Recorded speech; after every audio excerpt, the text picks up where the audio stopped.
بعد قرن من الزمن سيسجل الريف صفحة جديدة في تاريخ الأمم المتحدة.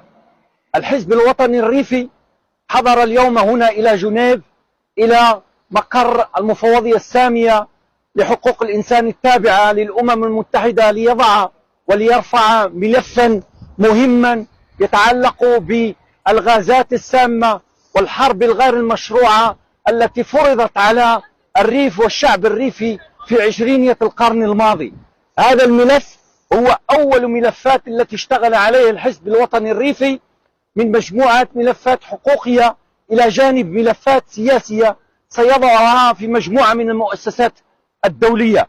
نشكر كل من ساعدنا على الوصول إلى هذه المؤسسة الدولية ورفع هذا الملف الذي ننتظر من جميع الحاضرين والمشاركين هنا دراسته والجواب علينا في أقرب وقت.